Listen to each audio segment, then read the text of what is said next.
Hey guys, Greg Medford from Medford 9th and MKT USA. We're going to talk to you a little bit about coatings. It's one of the only two things that we send outside the factory. We do some of it in-house, and there's a really critical part, the cathodic arc coating that we do called Armalube. We send that out to a local company here in Phoenix, Arizona. Why don't I take you on the factory floor and give you a little preview of what we do in-house. Come on.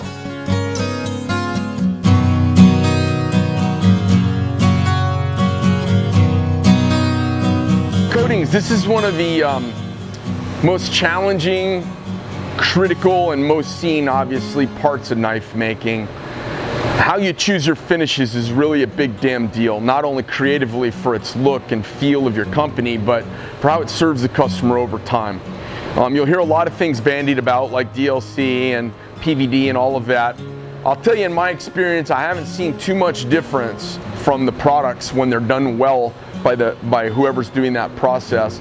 I haven't seen too much difference in the performance, and I know those guys would all scoff and they'll all say all of these highfalutin things about them. What I have noticed is I found a product that a friend of mine started at his company 3 miles down the road, and it was like the heavens shone down upon us and said, I'm going to give you a local supplier for this coating.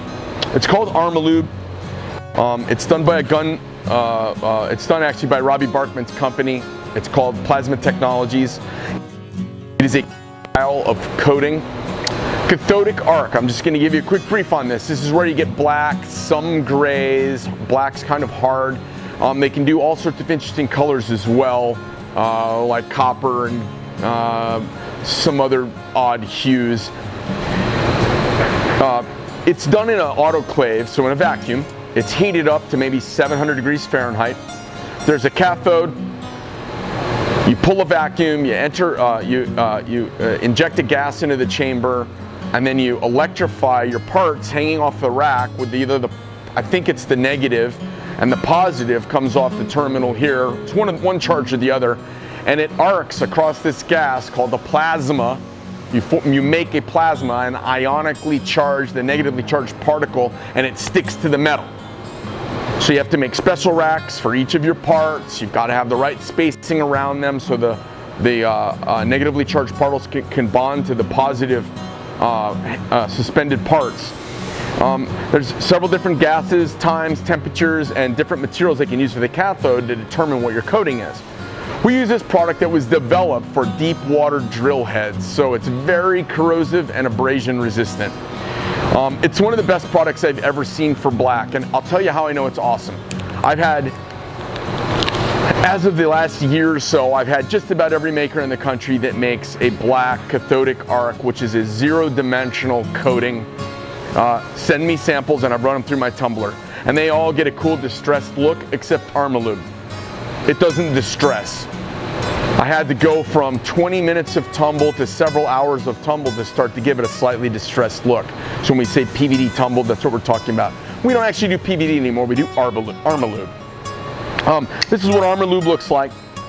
And how Armalube works, it has a tendency to bring forth the undercoating. So if you form the undercoating and polish it, you'll get a shiny black. If you blast it and have muted, you're going to get a dull black or dark gray kind of look. So there's a way you play with the surface finish that refracts light with the coating on it where you get some of your variants. We are constantly at all times, I just dropped the envelope for this. We are at all times playing with under finishes and how light bounces and diffuses and refracts off of finishes and reflects off of finishes to get our final product. One of the other things we do in-house is we anodize our titanium. It's not actually anodizing, it's electro-oxidization. Let me show you how that works a little bit. We can do it a couple different ways. Come on.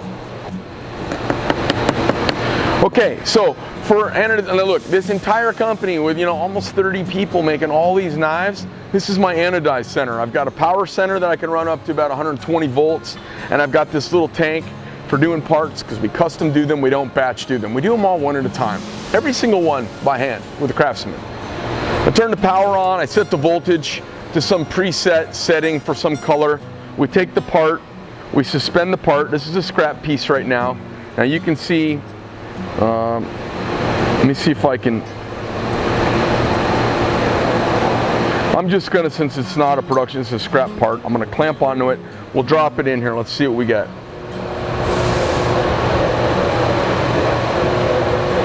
You see a little bit of bubbling coming off the other side. Let me turn up the power so I can get a little more. You see it turning gold, and you see it turning blue purple.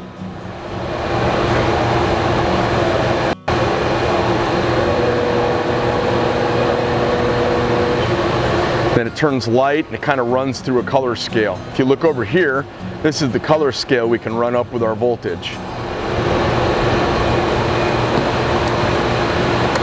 Now, it's not an exact science by any means. The temperature affects the color output. The electrolyte affects the output. All kinds of things affect the output, so we just do them all by hand and match them up as best we can.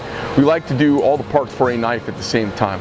One of the other kinds of oxidization we do is heat oxidization. I could show you with this clip.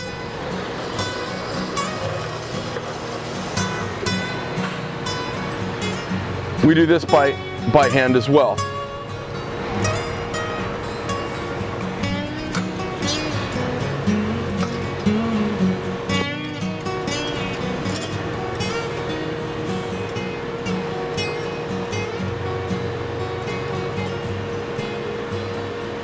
So if you look here, you've got a plain piece of titanium. I'm just going to stripe this one because I know somebody will like it.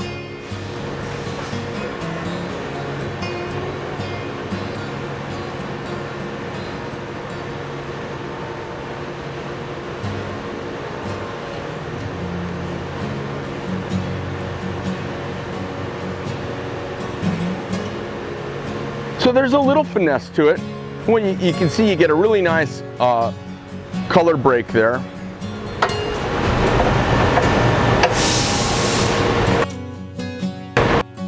And for me, what this does in my designing is it just breaks up the monotony of too much of the same. Now, we do that on sides as well, not on springs. There's too much thermal distortion. So you can see we oxidize, and we can oxidize. We can do stripes, we've got a lot of different patterns, but that's the fundamental process. We do electro-oxidization to sides as well. Now we mix polishing and blasting and burnishing and sculpting and topping off and all of those things with the color, and then you grind a little off the top and you color the next layer, and you can really come up with some very cool designs as you've seen from our catalog of knives. But that's our coatings process here at Medford Knife.